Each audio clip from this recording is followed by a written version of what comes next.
وعلى آلك وأصحابك يا الله۔ اللہ کے حبیب صلی اللہ علیہ وسلم کا فرمان ہے نیت المؤمنین خیر من عمل، کہ مسلمان کی نیت اس کے عمل سے بہتر ہے۔ کسی بھی اچھے کام کے لیے اگر آپ جتنی زیادہ نیتیں کرتے جائیں گے اتنا ثواب آپ کا بڑھتا چلا جائے گا۔ آئیے بیان کرنے سے پہلے چند نیتیں وقت کا خیال کرتے ہوئے کرائے جائیں۔ نیت کیجیے اور میں کہتا جاؤں آپ انشاءاللہ کا نعرہ بلند کیجیے۔ اللہ عزت کی رضا پانے اور ثواب کمانے کے لیے بیان سنوں گا، جو سنوں گا اسے یاد رکھنے کی کوشش کروں گا، اسے دوسروں تک پہنچانے کی کوشش کروں گا۔ صلو علی الحبیب اذکروا اللہ تذکروا اللہ وغیرہ سن کر صدا لگانے والے کی دلجوئی اور ثواب کے لیے بلند آواز سے جواب دوں گا۔ اس کے علاوہ بھی بہت سی نیتیں کی جاتی ہیں۔ اللہ تبارک و تعالی ہم سب کو ہر اچھے کام میں زیادہ سے زیادہ نیتیں یاد کر کے اچھی نیتیں کرنے کی توفیق عطا فرمائے۔ درود شریف پڑھنے کے بے شمار فضائل۔ اللہ کے حبیب ہم مریضوں کے طبیب شفیع المذنبین رحمت للعالمین صلی اللہ تعالی علیہ وسلم کا فرمان خوشگوار ہے کہ جسے یہ پسند ہو، حدیث پاک کے الفاظ یاد سنیے توجہ سے، مفہوم کے ساتھ عرض کر رہا ہوں کہ جسے یہ پسند ہو کہ جب وہ اللہ کی بارگاہ میں حاضر ہو تو اس کا رب اس پر راضی ہو۔ تو آقا فرماتے ہیں اسے چاہیے کہ مجھ پر کثرت سے درود شریف پڑھا کرے۔ صلو علی الحبیب صلی اللہ علی محمد صلی اللہ علیہ وسلم صلاۃ و سلام علیک یا سیدی یا رسول اللہ۔ پیارے بھائی اپنی عادت بنائیے، ہو سکے تو روزانہ 1000 درود شریف پڑھنے کا اپنا معمول بنائیے۔ میں جہاں بھی بیان کرتا ہوں اس حدیث کو ضرور بیان کرتا ہوں کہ اللہ کے حبیب صلی اللہ علیہ وسلم کا یہ فرمان ہے کہ جو دنیا میں 1000 مرتبہ مجھ پر درود پاک پڑھے گا وہ مرے گا نہیں جب تک کہ دنیا میں رہ کر جنت کی جگہ لگے گا۔ میرے خیال میں سبھی چاہتے ہوں گے تو درود شریف پڑھنے کا اپنا معمول بنائیں۔ کوئی بڑا درود شریف نہیں، آپ چھوٹا درود شریف مقرر کر لیں۔ صلی اللہ علی محمد، یہ بھی ایک درود شریف ہے، 1000 بار پڑھنے میں مشکل سے آدھا گھنٹہ یا 40 منٹ لگے گا۔ ہر نماز میں آپ درود تسبیح پڑھ لیں اور انشاءاللہ پانچوں نمازوں میں 1000 پڑھ لیں، چاہے تو ایک بھی نشین سے پڑھ لیں، بیٹھ کے ایک جھوٹ پر ایک مرتبہ درود شریف پڑھی۔ اللہ محمد صلی اللہ علیہ وسلم محمد صلی اللہ علیہ وسلم صلاۃ و سلام علیک یا سیدی یا رسول اللہ۔ محرم الحرام کا بابرکت مہینہ ہے، اسلامی سال کا یہ پہلا مہینہ ہے اور ایسا سانحہ سن 61 عیسوی میں پیش ہوا کہ تمام خوشیاں ایک کنارے ہو گئی اور آج سارے جہاں میں ہم اہل سنت عاشقان اہل بیت ایک غم میں مبتلا ہوتے ہیں، لیکن غم بھی منایا جائے۔ قرآن و حدیث کی روشنی ہے، جہالت سے بچنے کی کوشش کرنی چاہیے۔ میں آپ کے سامنے فضائل اہل بیت کے تعلق سے کچھ عرض کرتا ہوں۔ اس حدیث کی روح میں آپ بیان کو سمجھتے چلے جائیں گے۔ اللہ کے حبیب صلی اللہ علیہ وسلم نے فرمایا حسین منی وانا من الحسین، حسین مجھ سے ہے اور میں حسین سے۔ یہ حدیث بڑی پیاری ہے، یعنی آقا نے فرما دیا، لوگوں کو بتا دیا کہ حسین مجھ سے ہے اور میں حسین سے ہوں، یعنی حسین کی محبت مصطفیٰ جان رحمت کی محبت ہے، حسین کی محبت آقا نامدار صلی اللہ علیہ وسلم کی محبت ہے، اور حسین سے دشمنی اللہ کے رسول سے دشمنی ہے۔ پیارے بھائیو، بلکہ مصطفیٰ جان رحمت ہی نہیں بلکہ آقا نے فرمایا احب اللہ من احب حسینا، جس نے حسین سے محبت کی اس نے اپنے رب سے محبت کی، یعنی حسین کی محبت رب کائنات کی۔ تو پیارے بھائیو، ہمیں چاہیے کہ حسین سے محبت کریں۔ چنانچہ یہ حدیث حسین منی وانا من حسین، حسین مجھ سے ہے اور میں حسین سے۔ ایک روایت آپ کے سامنے عرض کرتا ہوں۔ ایک مرتبہ اربع اموروں کی ماں حضرت سیدہ عائشہ صدیقہ رضی اللہ تعالی عنہا اپنے حجرے مبارک میں بیٹھ کر سوئی سے سیری سہری کا وقت تھا، سیتے سیتے سوئی ہاتھ سے گر جاتی ہے، اندھیرا ہے، سوئی گر جاتی ہے، سوئی مل نہیں رہی ہے، آپ ڈھونڈ رہی ہے، سوئی مل نہیں رہی ہے۔ اسی اثنا مصطفیٰ جان رحمت شمع بدر ہدایت صلی اللہ علیہ وسلم تشریف لائے۔ میرے آقا صلی اللہ علیہ وسلم نے حضرت عائشہ کو اس انداز میں دیکھا کہ سوئی ڈھونڈ رہی ہے، مصطفیٰ جان رحمت مسکرانے لگے۔ حضور کا مسکرانا تھا کہ تبسم کی برکت سے پھول جھڑنے لگے اور دانتوں کی کھڑکیوں سے ایسی روشنی پھیلی۔ حضرت عائشہ فرماتی ہے مصطفیٰ جان رحمت صلی اللہ علیہ وسلم کی اس دانتوں کی کھڑکیوں سے نکلنے کے نور کی برکت سے، اس روشنی کی برکت سے میں نے اپنے گمشدہ سوئی کو تلاش کیا۔ اس روایت کو بیان ہمارے بزرگوں نے کس طرح، کیونکہ آج بہت سے دنیا میں ایسے اولیاء کے گستاخ مانیں گے جب ہم نعت پڑھتے ہیں یا منقبت پڑھتے ہیں تو معذاللہ وہ گانوں سے تشبیہ دیتے ہیں اور بولتے ہیں کہ ان کو بس یہی آتا ہے۔ پیارے بھائیو، بزرگوں کے کلام قرآن اور حدیث کی ترجمانی کرتے ہیں۔ علامہ حسن رضا خان جو اعلیٰ حضرت کے بڑے بھائی جان ہیں، آپ فرماتے ہیں اپنے نعت دیوان ذوق نعت میں سوزنے گمشدہ ملتی ہے تبسم سے، سوزنے گمشدہ ملتی ہے تبسم سے تیرے، شام کو صبح بناتا ہے اجالا تیرا۔ پیارے بھائی، میرے آقا کی شان تھی کہ جہاں مسکرا دے تو وہ اندھیرا گھر روشن ہو جائے۔ اب میرے امام پاک کی شان تھی، امام حسین رضی اللہ تعالیٰ عنہ کی وہ شخصیت ہے۔ علامہ جانی رحمۃ اللہ علیہ نے اپنی کتاب شہادۃ النبوہ میں لکھا ہے، اور میرے شیخ طریقت امیر اہل سنت بانی دعوت اسلامی نے اپنی کتاب کرامات حسین میں اس روایت کو نقل کیا ہے۔ امام حسین رضی اللہ تعالیٰ عنہ کی شان تھی، امام حسین رضی اللہ عنہ کے چہرے پہ، رخسار پہ ایسا نور چمکتا تھا کہ جب آپ کو کسی اندھیری جگہ بٹھا دیا جائے تو امام حسین کے رخسارے مبارک کی مطلب پہ پورا گھر روشن ہو جایا کرتا۔ میرے اعلیٰ حضرت فرماتے ہیں تیری نسل پاک میں بچہ نور تھا، تیری نسل پاک ہے بچہ نور تھا، اور تو ہے اے نور تیرا سب گھرانہ۔ حسین حسین اور میں، میرے آقا صلی اللہ علیہ وسلم کے پیارے نامہ سے امام حسین رضی اللہ عنہ کی کیا شان ہے۔ پیارے بھائیو، امام حسین وہ شخصیت ہے جن کی دنیا میں پیدائش ہوئی تو آپ کی مدت حمل 6 ماہ، اور دنیا میں 2 ایسی شخصیت ہے کہتے ہیں کہ جن کی حمل مدت 6 ماہ تھی، کیونکہ 6 ماہ کے بچے کبھی بچتے نہیں، لیکن ایک اللہ کے نبی حضرت یحییٰ علیہ السلام ہیں جن کی حمل کی مدت 6 ماہ میں آپ دنیا میں جلوہ گر ہوئے، اور امام حسین رضی اللہ عنہ کی وہ ذات ہے کہ آپ 6 مہینے کے بعد دنیا میں جلوہ گر ہوئے۔ آپ رضی اللہ عنہ کی پیدائش کا واقعہ بھی بڑا ہی پیارا ہے۔ کہتے ہیں میرے آقا صلی اللہ علیہ وسلم مسجد نبوی صلی اللہ علیہ وسلم میں نماز فجر ادا کرنے کے بعد تشریف، آپ صلی اللہ علیہ وسلم نماز فجر کے بعد، فرض پڑھنے کے بعد، نماز فرض کے بعد پڑھنے کے بعد اپنا چہرہ صحابہ کی طرف کر دیتے، جو بھی غمزدہ صحابہ اپنے آقا کو دیکھتے تھے اپنے غموں کو بھول جایا کرتے، اپنی تکلیفوں کو بھول جایا کرتے۔ لیکن ایک مرتبہ میرے آقا صلی اللہ علیہ وسلم نے نماز تو پڑھائی لیکن اپنا روح انور صحابہ کی طرف نہ کیا، نماز پڑھائے اور فوراً مصلی سے باہر تشریف لے۔ صحابہ کی دل میں تجسس پیدا ہوا، آخر ہمارے آقا صلی اللہ علیہ وسلم نے آج ہماری طرف رخ بھی نہ کیا اور تشریف لے گئے۔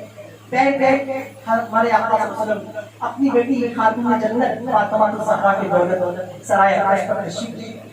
صحابہ اکرام کو بے چینی ہوئی، سیدنا ابوبکر صدیق رضی اللہ عنہ کے پیچھے چلتے، فاروق اعظم رضی اللہ عنہ کے پیچھے چلتے، مولا علی شیر خدا بھی چل دیے، عثمان ذی النورین بھی چل دیے۔ اب یہ صحابہ کھڑے، پھر اور صحابہ کو تجسس ہوا تو دیگر صحابہ بھی چل دیے۔ حضرت علی شیر خدا رضی اللہ تعالیٰ عنہ کی بارگاہ میں عرض کرتے ہیں صحابہ آخر کیا بات ہے، میرے آقا صلی اللہ علیہ وسلم نے آج ہماری طرف اپنا رخ زیبا نہ کیا اور تشریف لے آئے۔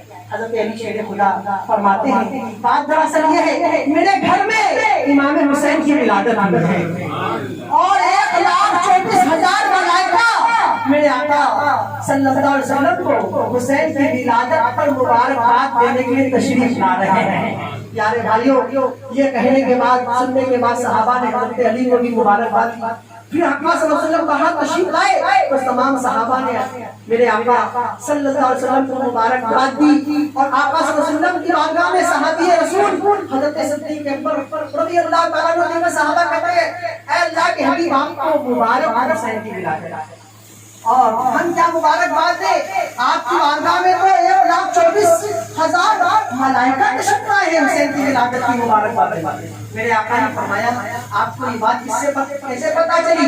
تو حضرت صدیق اکبر رضی اللہ عنہ نے عرض کی کہ یا رسول اللہ صلی اللہ علیہ وسلم یہ بات ہمیں حضرت علی نے بتائی۔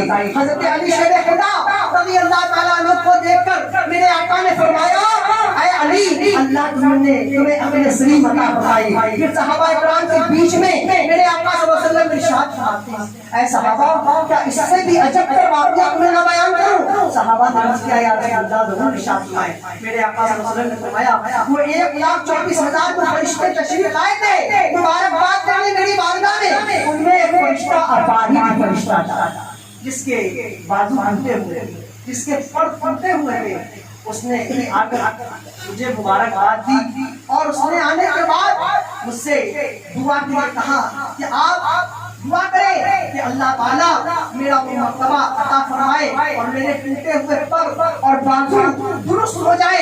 اللہ کے رسول فرماتے ہیں میں نے اس وقت اپاہج فرشتے کے لیے دعا کی، ابھی دعا کر ہی رہا تھا کہ جبریل امین تشریف لے آئے اور عرض کرتے اللہ کے رسول صلی اللہ علیہ وسلم اللہ علیہ السلام ارشاد فرماتا ہے اور اللہ حکم فرماتا ہے کہ امام حسین رضی اللہ عنہ کے وجود سے جو چادر لپٹی ہے اس چادر کو اٹھا کر اس فرشتے کے بازو اور پر میں مس کر دیجیے، یہ اپاہج پن ختم ہو جائے گا اور یہ فرشتہ صحت مند ہو جائے گا۔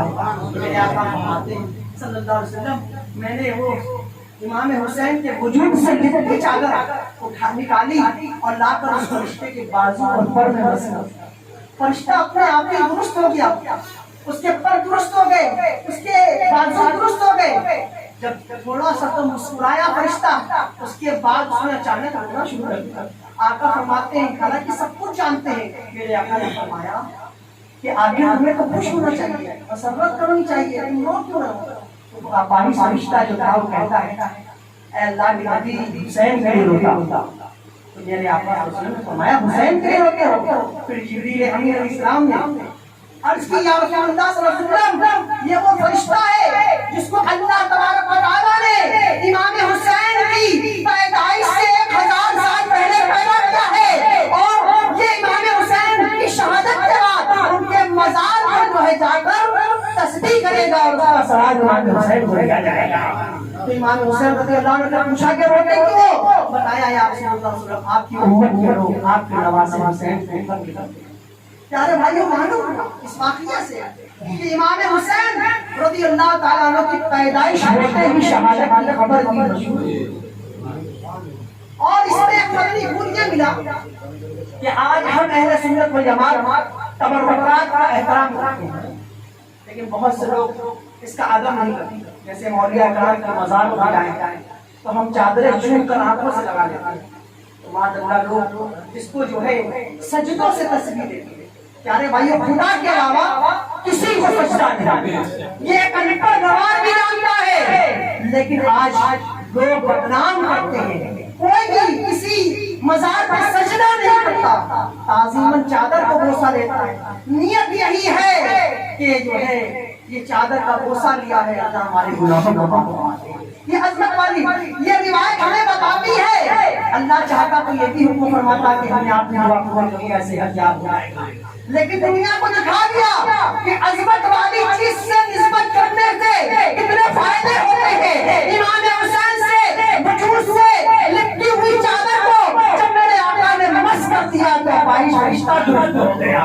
تو پیارے بھائیو اگر ہم نسبتوں کا ادب کرتے جائیں گے تو انشاءاللہ اس کی برکتیں بھی دیں گے، لیکن آج پیارے بھائیو علم دین نہ ہونے کی بنا پر آج وہ مسلمان ایک طبقہ وہ ہے جو بالکل پڑھا لکھا نہیں، پیدا ہوا کھایا پیا ایک دو کلاس پڑھا اور سیدھا جا کر کوئی چپل کے کارخانے میں پیکارے بناتا ہے، کوئی سلائی کے کارخانے میں کام ساتھ ہے۔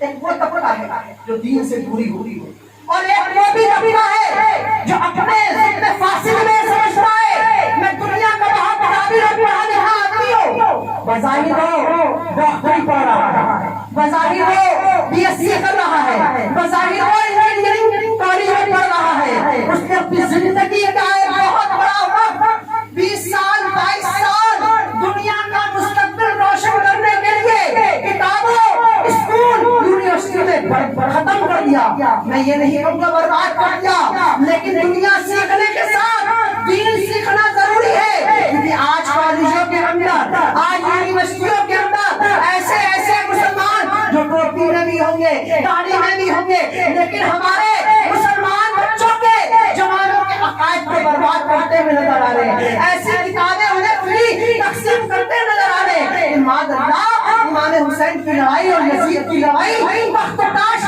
کے لیے تھی. ایسا کہنے والوں سے ہمیں خود بچنا ہے اور اپنے بچوں کو یونیورسٹی اور کالج میں بھیجنے سے پہلے اپنے بچوں کو اولیاء کی محبت بھٹی کی طرح پلانی ہے, صحابہ کی محبت بھٹی کی طرح پلانی ہے. اگر ہم اس کو کرنے میں کامیاب ہو گئے تو ہمارا بچہ انشاءاللہ یونیورسٹی میں بھی پڑھے گا, ہماری اولاد ڈاکٹری بھی کرے گی, لیکن انشاءاللہ عقیدہ کبھی برباد نہیں ہوگا. کیونکہ پیارے بھائیوں عقیدے کی حفاظت بہت ضروری ہے. پہلے بنیاد ہوتی ہے پھر عمارت کھڑی ہوتی ہے, پہلے ایمان ہے پھر اعمال ہے. ہم دعوت اسلامی والے اللہ سلامت رکھے اس مرد کلندر کو جس کا نام نامی جو ہے مولانا محمد الیاس قادری ہے, جس نے ایسا کام کیا, جس نے مدنی مقصد بنایا کہ مجھے اپنی اور ساری دنیا کے لوگوں کی اصلاح کی کوشش رہی ہے, اور ایسا کام کیا کہ آج افریقہ کی سرزمین ہو, تنزانیہ کا علاقہ ہو, امریکہ کا علاقہ ہو, یورپ کی کنٹری ہو, ترکی کا علاقہ ہو, الحمدللہ ہر جگہ امیر اہل سنت کے چاہنے والے اور غلام نیکی کی دعوت دیتے نظر آ رہے ہیں. بس ایک دھن بنائی ہے کہ مجھے اپنی اور ساری دنیا کے لوگوں کی اصلاح کی کوشش کرنی ہے. جانے کتنے الحمدللہ کلمہ پڑھ پڑھ کر لوگ مسلمان ہوئے. پیارے بھائی یہ ہے دعوت اسلامی, اور یہ اہل بیت کی محبت سکھاتی ہے. اہل بیت سے آپ سچی محبت کیجئے. اہل بیت کی محبت کا فائدہ کیا ہے اس حدیث میں خالی سمجھ لیجئے, ساری بات سمجھ آئے گی. ایک حدیث پاک ہے جس کا مفہوم ہے کہ اللہ کے رسول صلی اللہ علیہ وسلم نے فرمایا, اے اللہ میں حسین سے محبت کرتا ہوں, تو بھی اس سے محبت فرما, اور جو اس سے محبت کرے تو اس سے بھی محبت فرما.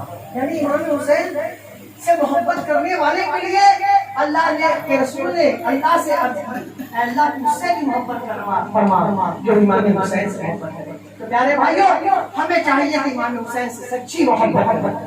پیارے بھائیوں آپ سب جمع کرنا, ہم سب کو جانتے ہیں کہ آپ امام حسین کے چاہنے والے ہیں, لیکن محرم کا مہینہ آتا ہے ماشاءاللہ ہم اہل سنت کے گھروں میں یہ ہے کہ پہلی تاریخ آتے ہی دودھ کے شربت بننے رکھتے ہیں ماشاءاللہ, اور نیاز ہوتی ہے.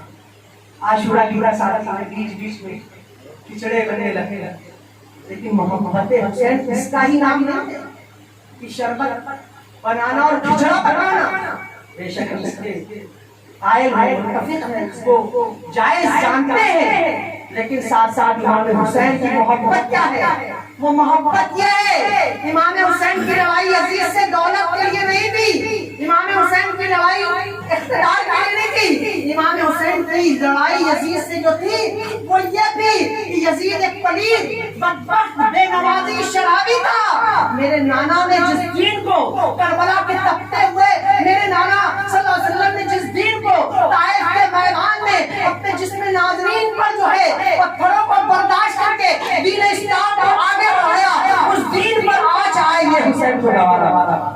آپ نے ابھی اصغر کو نکال دیا, آپ نے ابھی اکبر کو نکال دیا, مقصد یہ تھا دین اسلام پر آج آئے. تو پیارے بھائیوں آج عاشورہ کی شب ہوتی ہے, بعض لوگوں کو دیکھا گیا وہ چائے کی ہٹلوں پر بیٹھے ہوتے ہیں. پیارے بھائیوں شب عاشورہ میں کیا کرنا ہے؟ ہمیں عبادت کرنا ہے, اور شب عاشورہ میں زندگی کے ہر دنوں میں اللہ کی عبادت کرنا ہے. کیونکہ پیارے بھائیوں اللہ کے رسول صلی اللہ علیہ وسلم کی آنکھوں کی ٹھنڈک نماز ہے, اور کربلا کے تپتے ہوئے صحرا میں امام حسین رضی اللہ عنہ سجدہ کر کے اس بات کا تمام اپنے نانا کی امت کو ذہن دیا. کتنے مسائل آنا کی امت یاد رکھنا کہ مصطفیٰ جان رحمت صلی اللہ علیہ وسلم کے نواسے حسین نے نماز پڑھی. آج ہم حسین سے محبت کریں اور نماز نہ پڑھیں، یہ کیسی محبت ہے؟ پیارے بھائیوں، ہمیں چاہیے کہ امام حسین سے محبت کریں اور پختہ عزم کریں کہ انشاءاللہ ہم نماز کے پابند بنیں. کون ہے آج جو نیت کرتے ہیں کہ انشاءاللہ ہم نماز کی پابندی کریں گے انشاءاللہ؟ سبحان اللہ. اللہ تعالیٰ نیت پر استقامت دے، مجھے بولنے سے عمل کی توفیق دے. بیٹھ کے کوئی سوچے گا لاک ڈاؤن کا مسئلہ ہے، مسجدوں میں جانا ہے، نماز کی بات کریں، مسجد نہیں جا سکتے، گھر پہ تو نماز پڑھ سکتے ہیں. اذان کی آواز تو سنتے ہیں ایک السلام، آپ نماز گھر میں پڑھیے. پیارے بھائیو، یہ مہینہ بڑا بابرکت مہینہ ہے. فضائل اہل بیت کے ساتھ ساتھ میں آپ کو چند باتیں اس مہینے کی عرض کرتا ہوں. یہ وہ مہینہ ہے جو عاشورہ کا دن بڑی خوشیوں کا دن ہے، جس دن پیارے بھائیوں حضرت آدم علیہ السلام کی توبہ ہوگی. وہ دن اسی دن ابراہیم علیہ السلام کو پیدا کیا، وہ دن جو حضرت عیسیٰ علیہ السلام کو پیدا کیا گیا اور اسی دن آسمان پر اٹھایا گیا. ادریس علیہ السلام کو آسمان پر اٹھایا گیا. یہ وہ دن ہے جس دن داؤد علیہ السلام کی توبہ قبول ہوئی. یہ وہ دن ہے عاشورہ کا دن جس دن حضرت یونس علیہ السلام مچھلی کے پیٹ سے آزاد ہوئے. پیارے بھائی، یہ وہ دن ہے جس دن حضرت یوسف علیہ السلام کنویں سے باہر تشریف لائے. پیارے بھائیو، یہ وہ دن ہے خوشیوں کا دن. لیکن پیارے بھائی، ساتھ آیا اس کے بعد ایسی کہ اس کی تمام خوشیاں ایک طرف ہو گئی. لیکن ہمیں چاہیے کہ اس دن ہمیں کیا کرنا ہے. پیارے بھائیوں، ہمیں اول تو پہلی بات یہ سمجھے کہ رمضان کے بعد سب سے افضل روزے کسی مہینے کے ہیں، وہ محرم کا روزہ ہے. وہ محرم کا روزہ ہے. حدیث پاک میں اللہ کے رسول صلی اللہ علیہ وسلم نے فرمایا، اس کا مفہوم ہے کہ محرم کے مہینے کا ہر دن کا روزہ ایک ماہ کے روزے کے برابر ہے. ہر دن کا روزہ، یعنی آپ کا روزہ رکھے تو ایک روزے کا نہیں بلکہ ایک مہینے کے روزے کا ثواب ملتا ہے. اور پیارے بھائی، یوم عاشورہ کا روزہ کا معاملہ تو یہ ہے کہ یوم عاشورہ کا روزہ پہلے کی پچھلی امتوں میں یہ فرض تھا، لیکن جب رمضان کے روزے فرض ہوئے تو اسے منسوخ کیا گیا. اور یوم عاشورہ کا روزہ یہودی بھی رکھتے تھے.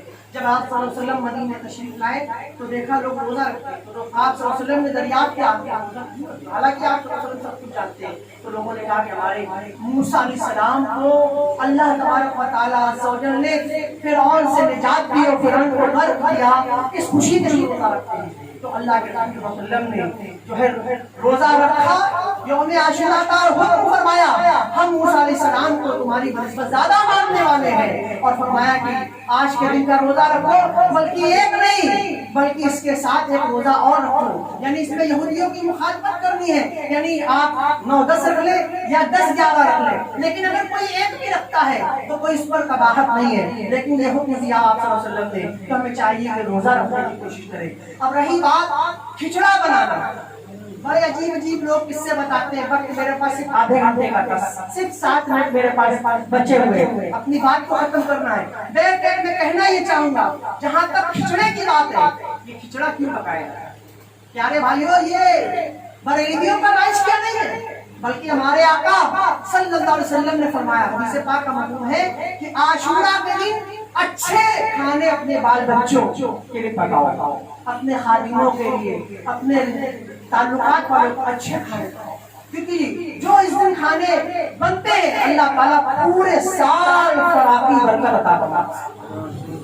تو اس کی حدیث کی تشریح کرتے ہوئے مفتی احمد یار خان نعیمی رحمۃ اللہ علیہ اس حدیث کے تحت فرماتے ہیں کہ پیارے بھائیوں، ہو سکے تو کھچڑا جو مروج جو لوگوں میں جو ہے رواج پڑا ہوا ہے، کھچڑا آپ پکائیے، کیونکہ کھچڑا وہ ڈش ہے کہ جس میں تمام اقسام پائے جاتے ہیں، گوشت، مسالہ، جو ہے دالیں، گندم، چاول، سب اس میں پڑتا ہے. تو جو آدمی یہ اس دن یہ کھچڑا پکائے، یہ ایسی ڈش ہے کہ اللہ تعالیٰ پورا سال آپ کے اس میں برکت عطا فرمائے گا. تو ہو سکے تو آپ کھچڑا چاہے شب عاشورہ میں بنا لیں اور چاہے یوم عاشورہ کے دن بنا لیں. اور رہی بات کہ اسلامی زندگی کے حوالے سے مفتی احمد یار خان نعیمی رحمۃ اللہ علیہ نے لکھا ہے کہ جو شخص یوم شب عاشورہ کے دن جو غسل کرے تو وہ ایسا ہے کہ جیسے اس نے آب زمزم سے غسل کر لیا. کیونکہ پیارے بھائی، دنیا کے تمام پانیوں میں آب زمزم اللہ اپنی قدرت سے پہنچا دیا تو مسلمی کرے سرما لگائے پیارے بھائیوں، اور اس امید کا مل جائے تو سرما لگائے کہ یہ اچھا بہتر ہے. اس سے جو یوم عاشورہ کے دن سرما لگائے اس امید کا، اس کی آنکھیں کبھی نہیں دیکھیں. پیارے بھائی ہمیں چاہیے کہ ہم یوم عاشورہ کو بھی شریعت کے حساب سے منانے کی کوشش کریں. اب یہ نہ ہو کہ رات بھر مصنوعی کربلا میں جا کر اور میلوں جھمیلوں میں عورتوں میں گھس کر اپنی نگاہوں کو برباد کرے. پیارے بھائی ذرا سوچو، میرے آپ سب جانتے ہیں کہ شہید مرتا نہیں زندہ ہے. تو پیارے بھائیوں، امام حسین اپنے روزے میں کیسے رنجیدہ ہوں گے کہ جس نانا کی امت کے لیے میں نے اپنے علی اصغر کو لٹا دیا، اور میرے نانا کی امت کا کیا حال ہے کہ یہ تو جو ہے تفریح میں لگی ہے. پیارے بھائیوں، اس دن ہمیں کیا کرنا ہے؟ شب عاشورہ میں، یوم عاشورہ میں تلاوت قرآن، درود شریف پڑھیے، نوافل پڑھنے کی کوشش کیجیے.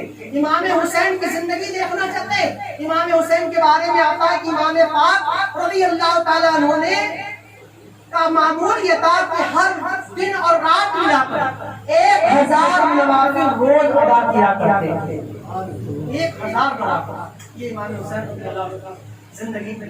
تو پیارے بھائیوں، ہمیں چاہیے امام حسین رضی اللہ تعالیٰ عنہ سے محبت ہے تو نوافل کی اگر پابندی زیادہ نہیں ہوتی تو کم سے کم فرض نمازوں کے تو عادی بن جائیں گے. امام حسین رضی اللہ عنہ کی محبت میں نیت کر لیے کہ انشاءاللہ ہم نماز پابندی کریں گے. رہی بات یوم عاشورہ کے دن اللہ کی راہ میں دینے کی بڑی فضیلت ہے. ایک واقعہ آپ کا مختصر میں 4 منٹ باقی ہے، وہ یہ کہ ایک ملک رہے قاضی صاحب، ان کے پاس ایک سائل آیا اور کہنے لگا حضور میں غریب عیال دار، میں چاہتا ہوں کہ آپ مجھے تقریباً جو ہے وہ 10 کلو روٹی اور گوشت اور 10 درہم 2 درہم مجھے عطا فرمائیں. تو قاضی صاحب نے کہا ٹھیک ہے. ظہر بعد آنا وہ سائل بیچارہ تو آپ نے پھر اس سے کہا عصر بعد آنا، کچھ نہیں دیا. پھر عصر بعد پہنچا، پھر حضرت نے انکار کیا اور کہا مغرب بعد آنا. تو بیچارہ کھانا کھا کر مایوس ہو کر کچھ ملے گا نہیں، وہ ایک غیر مسلم کے پاس پہنچ گیا اور اس سے بھی یہ سوال کیا میں غریب عیال آدمی اور مجھے اتنا گوشت، اتنی روٹی اور کیا نام ہے کہ آپ 2 درہم دے دیجیے، 10 کلو گوشت دے دیجیے اور 10 کلو روٹی دے دیجیے. یہ بات اس نے عرض کی اور کہا کہ آج کے دن کا واسطہ. اور دن کون سا تھا؟ یوم عاشورہ. آج کے دن کا واسطہ. کہا یہ یوم عاشورہ کیا ہے؟ اس نے اس کی فضیلت اور اس کی برکتیں یوم عاشورہ بتائی. کہا ٹھہریے. تو اس نے اپنی طرف سے 10 بوری آٹا دیا اور 100 کلو گوشت عطا کیا اور ساتھ 2 درہم کی جگہ 20 درہم بھی عطا کیا. اور وہ باخوشی چلا جانے لگا. تو اس غیر مسلم نے کہا کہ ایسا ہے کہ یہ تو لے جا رہے لیکن اب زندگی بھر کے لیے ہر مہینے آپ کو اتنا سامان آپ کو دیا جائے گا میرے پاس، یعنی ہر مہینے آپ کو اتنا سامان آپ لے لیا. کہتے ہیں کہ یہ واقعہ کو ہو گیا.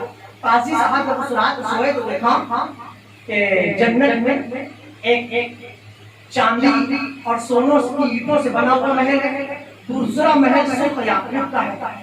تو قاضی صاحب کہنے لگے اس کے لیے. تو ان کو بتایا گیا اگر تم نے اس غریب عیالدار کی مدد کی ہوتی تو یہ محل تمہارے ہوتے، لیکن یہ محل تو کسی اور کے ہیں. اس فلا غیر مسلم وہ قاضی صاحب بیدار ہوئے، فوراً اس کے پاس پہنچے. کہا بھائی تم نے کون سی نیکی کی جو تم تمہارے کل کون سی تم نے نیکی کی؟ اس نے بتایا. کہا میں کہتا ہوں 1 لاکھ درہم لے لو اور وہ نیکی مجھے دے دو. کہا اللہ تبارک و تعالیٰ کی رحمت سے میں 1 لاکھ کیا اگر تم ساری کائنات کی دولت دے دو میں تب بھی وہ نیکی نہیں دے سکتا. کلمہ پڑھا اور مسلمان ہو گیا. پیارے بھائی یہ ہے عاشورہ کی دن. تو آپ بھی یوم عاشورہ کا احترام کیجیے اور اس دن عبادت کیجیے، اللہ کی راہ میں صدقہ کیجیے. میں نے فضائل اہل بیت کے ساتھ ساتھ آپ کو یوم عاشورہ کے بھی چند باتیں عرض کر دی. اور پیارے بھائیو میں آپ کو اس بات کا ذہن دیتا ہوں کہ آپ اس بات کا فلسفہ عزم کریں کہ خود بھی نماز پڑھے اور دوسروں کو نمازی بنانے کی کوشش کرے. مکتبۃ المکہ جہاں کے ذمہ داران نے وہ یہ سلسلہ قائم کیا ہے. آپ ہر اتوار کو آئیے اور دوسروں کو لانے کی کوشش کیجیے. اور پیارے بھائیوں، اللہ تبارک و تعالیٰ سے عرض ہے اور میں تمام حاضرین سے اور یوٹیوب چینل پر سننے والے تمام ناظرین کو عرض کروں گا کہ بھائی اہل بیت کی محبت کو دل میں بسائیں. کہ ہمارے آقا صلی اللہ علیہ وسلم نے فرمایا کہ جس نے حسین سے محبت کی اس نے مجھ سے محبت کی. اور یہ بھی حدیث ہے امام حسین رضی اللہ عنہ کی فضیلت کو بیان کرتے ہوئے آقا فرماتے ہیں میں حسین سے محبت کرتا ہوں تو بھی اس سے محبت کرتا اور جو اس سے محبت کرے تو اس سے بھی محبت کرتا. انشاءاللہ یہ امام حسین کی محبت کبھی غائبہ نہیں رہے گی. اللہ تبارک و تعالیٰ نے چاہا تو ہمیں انشاءاللہ دنیا میں بھی اس کا فائدہ ملے گا اور آخرت میں بھی اس کا فائدہ ملے گا. اللہ تعالیٰ مجھے بولنے سے عمل کی توفیق عطا فرمائے. آمین بجائے نبی صلی اللہ علیہ وسلم.